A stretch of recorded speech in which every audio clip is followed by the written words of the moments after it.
Hey YouTube, I'm Mr. Terry, a high school history teacher. Welcome back to another History Teacher Reacts video. All right, everyone's favorite channel has uploaded again, and that is Oversimplified. And they just released a video titled The Pig War.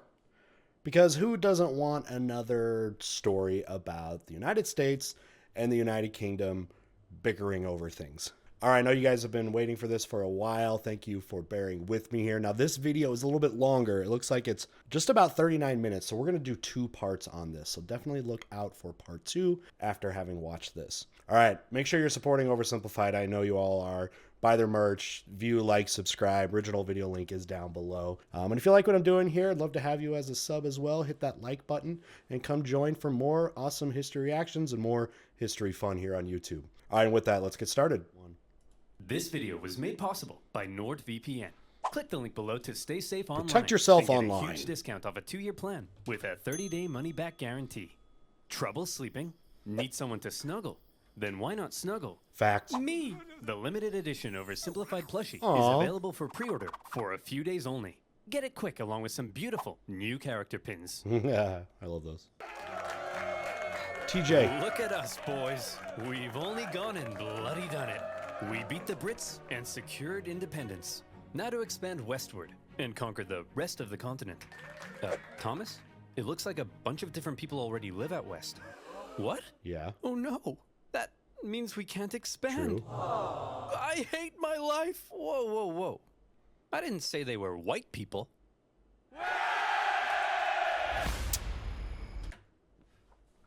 Ouch. Ouch.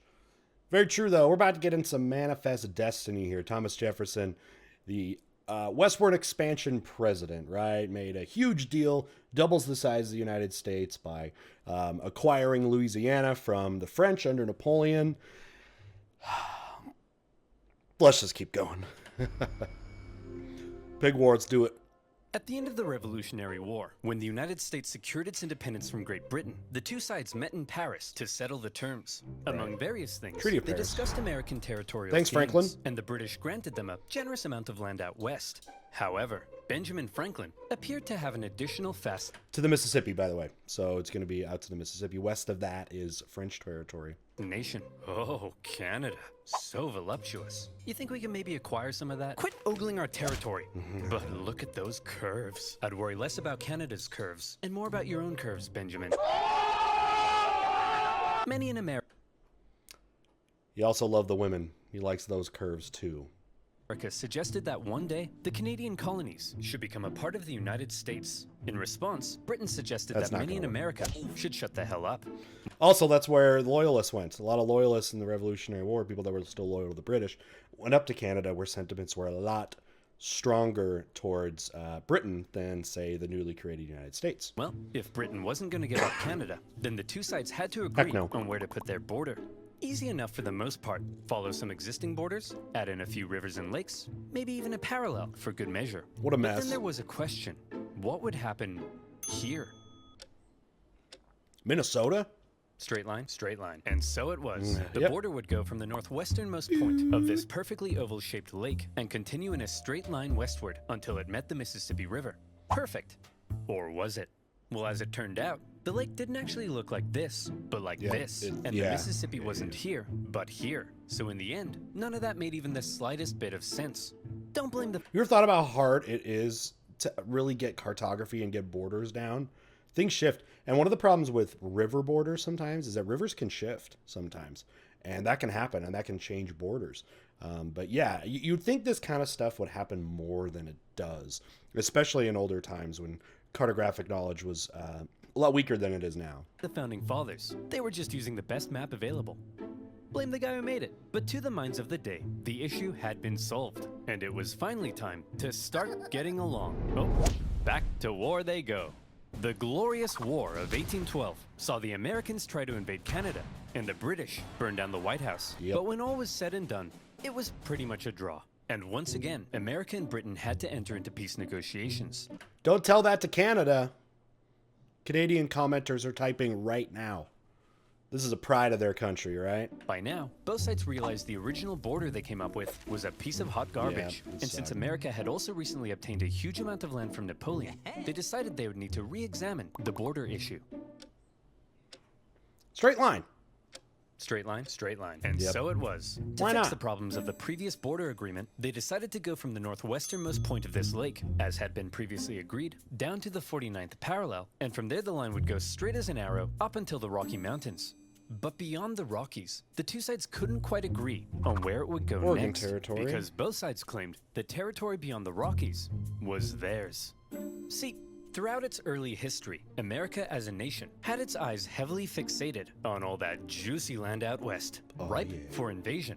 I mean, settlementation. America wanted to expand. Not only was it their right, some believed it was a destiny given to them by God himself Manifest to destiny. multiply and spread across the continent.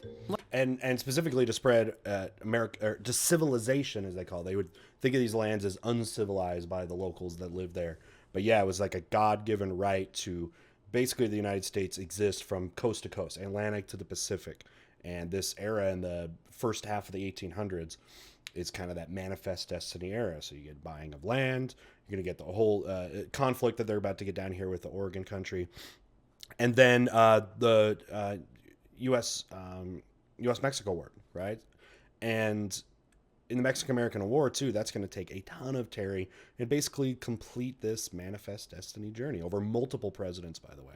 Like rats or disease. Okay, guys, just before we take over everything, God definitely said this is what we're meant to do, right? Right. Yeah, that's what he said. Isn't that what he said? And who was it who spoke to God? It was Billy, right? I thought it was Sharon. No one. I hear voices all the time. Well, it was one of us. There's no way we made this whole thing up to justify our ruthless collective imperialist tendencies. Yeah. All right. Well, in that case, let's get out there and make the world a better place, just as God intended. No! McDonald's? This belief in divinely destined. There was so much going on there. Hold on. Okay, this like 5 seconds. Just does this not just sum up the United States right now? Coming in, you got your freaking Tommy guns coming in, obliterating the buffalo, railroad track going crazy, and then just plopping down a McDonald's right on a Native American settlement. This is American history in 5 seconds. And that's This belief in divinely destined that's some expansion stealth would bombers. later be given its very own name, Manifest Destiny. But America wasn't the only one interested in controlling the Western territories. At the time, Canada was made up of British. a number of colonies, collectively referred to as British North America. This one over here was owned by the Hudson's Bay Company, a British charter company dedicated to turning as many beavers as possible into as many felt hats as possible as quickly as possible, and the indigenous people became a key supplier. As a result, the British were also eager to so that's how hats are made. I didn't know it was that easy. control the land out west and secure that region's valuable resources. By the way, the British love beaver. You know, a lot of the fur-bearing animals have been hunted to basically near extinction in Britain. So they're in like Canada and the United States before it was full of those type of animals. And those were also nearly hunted to extinction, but they were so profitable to sell back in Europe. Horses, and in particular, the Great Columbia River was deemed vital to the beaver business. So when it came to the question of what would happen to the border beyond the Rockies, the Well, there. conversation went a little like this. The line should keep going straight because we're manifestly destined to gain the entire North Manifesto. American continent. No, we need this river so we can keep scalping beavers. Look, why don't we just draw the border along the river? That way we both have access to it. Well, that would be a completely fair compromise that protects the interests of both parties. And there's no way I'm ever going to agree to it! Having come to a roadblock. By the way, did you guys notice the...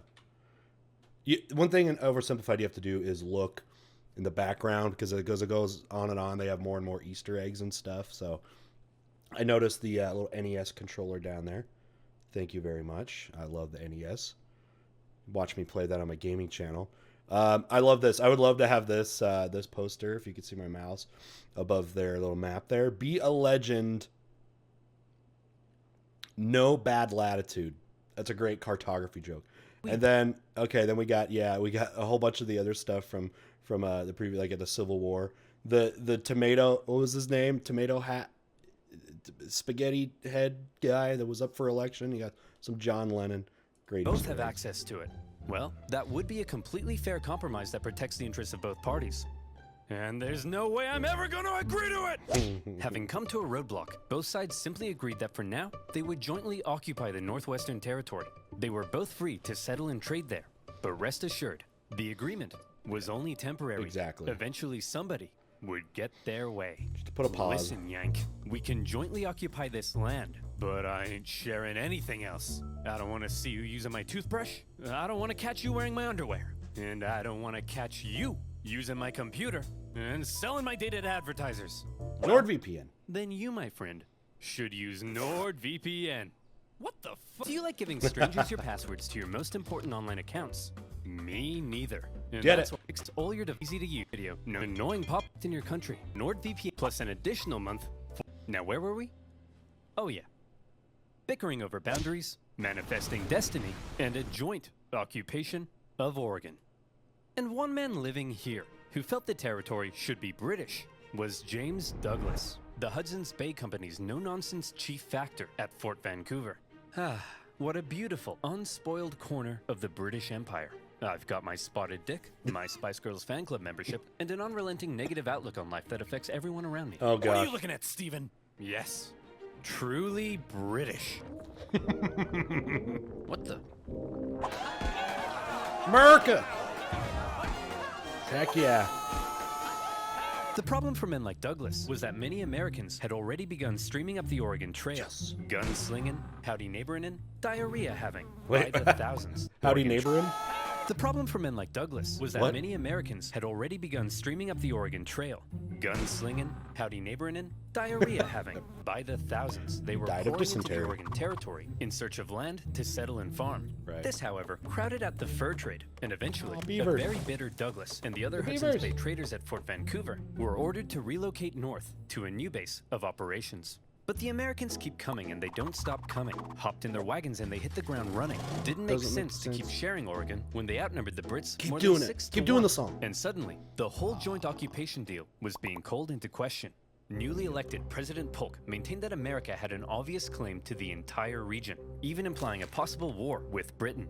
Fiery language from 440 U.S. to fight. senators declared that American rifles would annihilate the Hudson's Bay Company in Oregon, and America even gave Britain Probably. notice that it was pulling out of the joint occupation agreement. The British were alarmed as the two sides stood on the brink of war.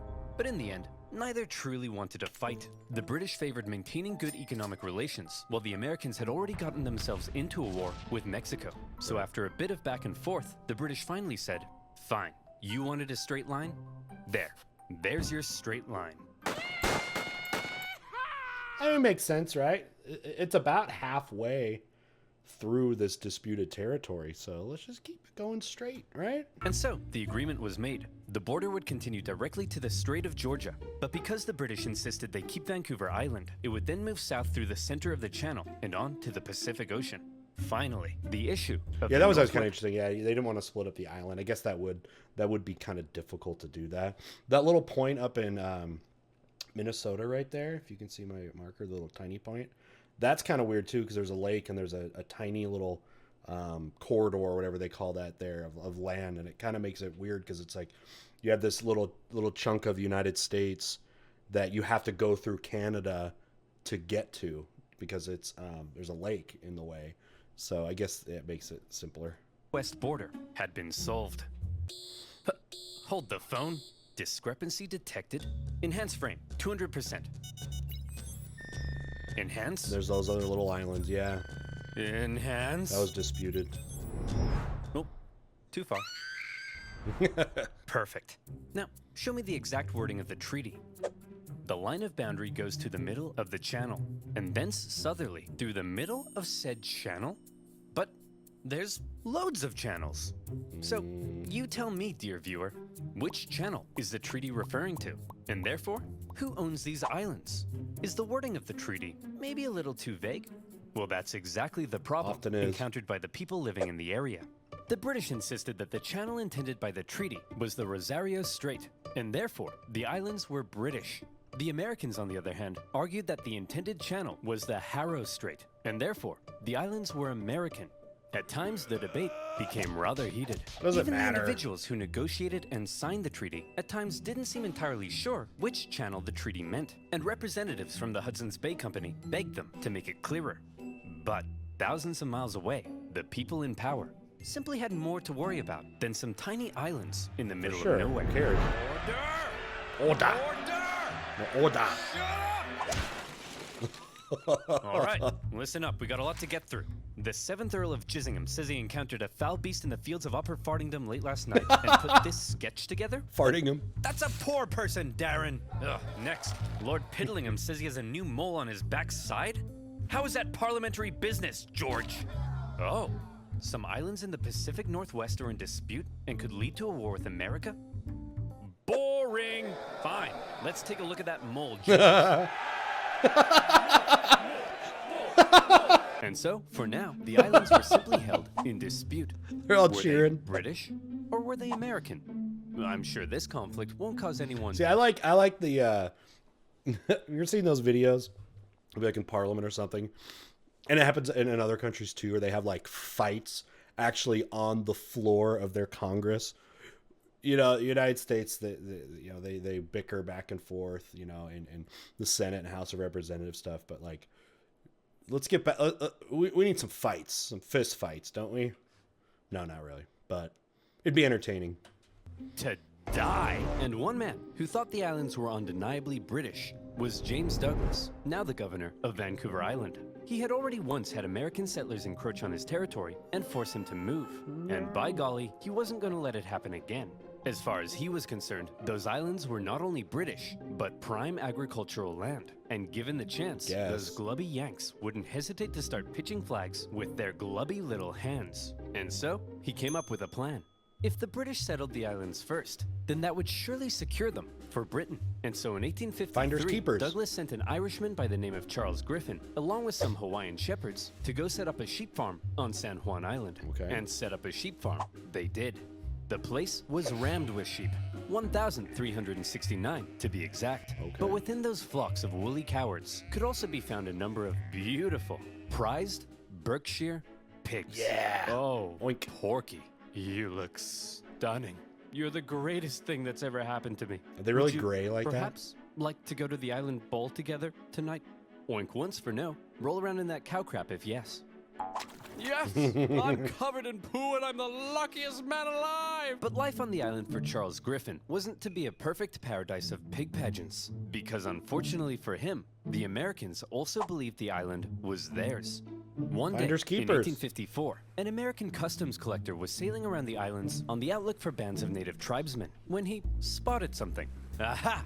I've got you now, you savages. Over yonder. Those are sheep, sir. Sheep, you say?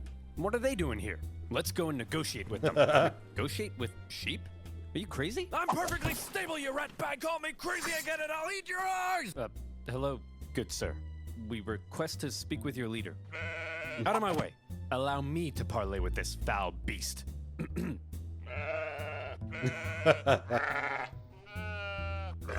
Hey, stop threatening my sheep. Your sheep?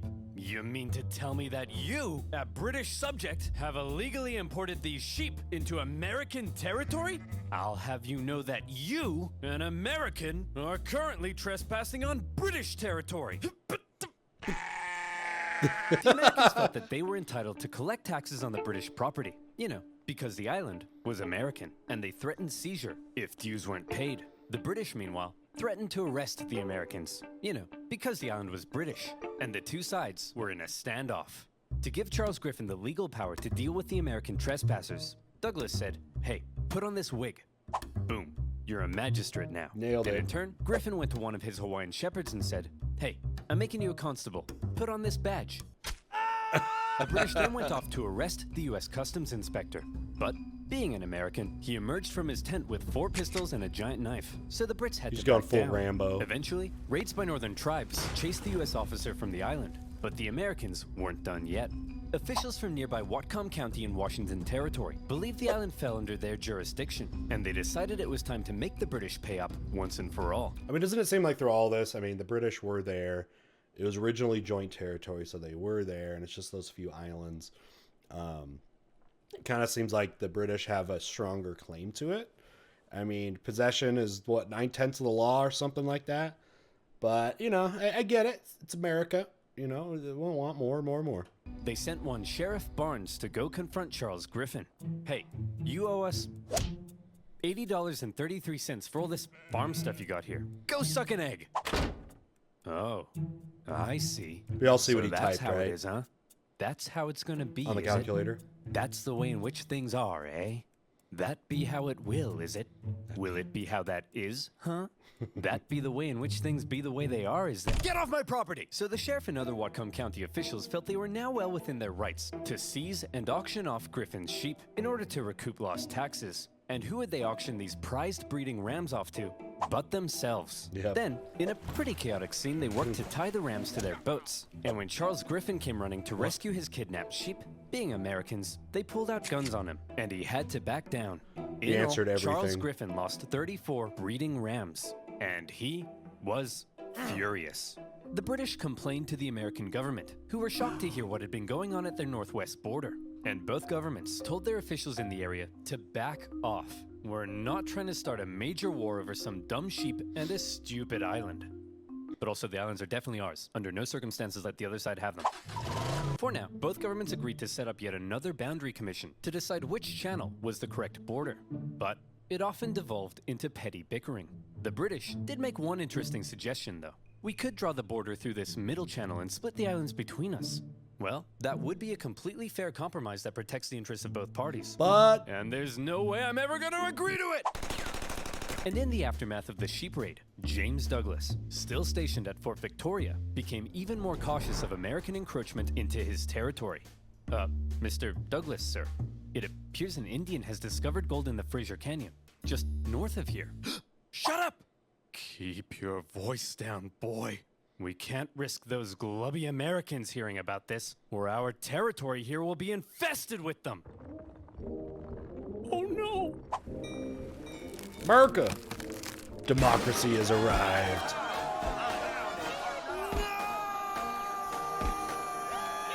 The Fraser Canyon gold rush attracted a heap of Americans to the region. Some Gold! got lucky. Most Monopoly did man. not. And of those that didn't, rather than return, That's how it often gold- was with the people that come from the gold rush in general. Is they come out, everybody wants it, and it's just, you hear about one person being successful, and it brings in a whole a ton of people, right? Open to just get. I mean, it's straight up luck, right? It causes a lot of problems, and where you can get some Wild West tendencies, right? the way home, many simply decided to settle in the area. And in particular, the juicy green pastures of San Juan Island were rather appealing.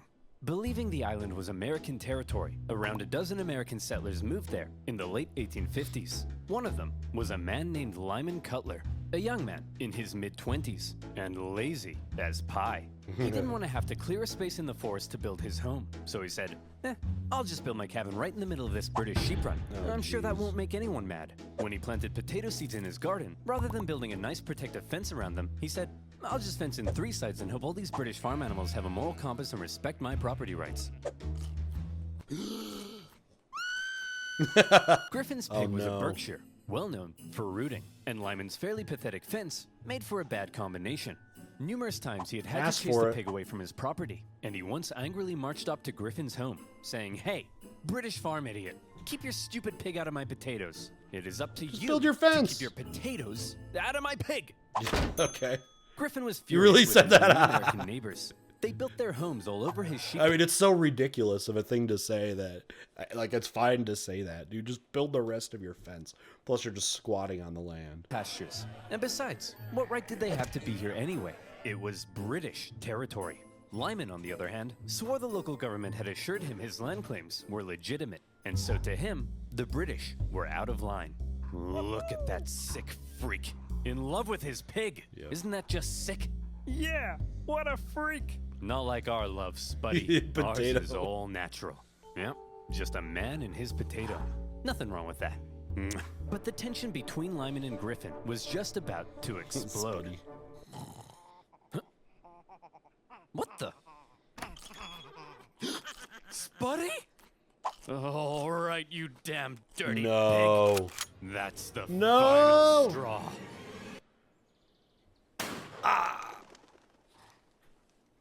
Lyman shot the pig. That is a good place to stop for now.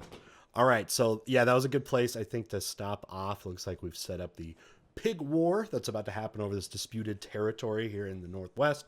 But this has been great. There's been a lot of details, especially with the whole kind of territorial dispute in this Oregon country here.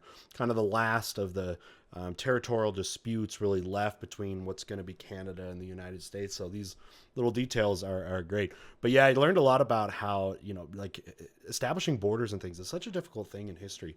And history of borders is a really fascinating thing. There's a lot of stuff I've seen on YouTube and other places that tell you about those, and they're really cool to look at. You should definitely check them out. How did countries get their shapes?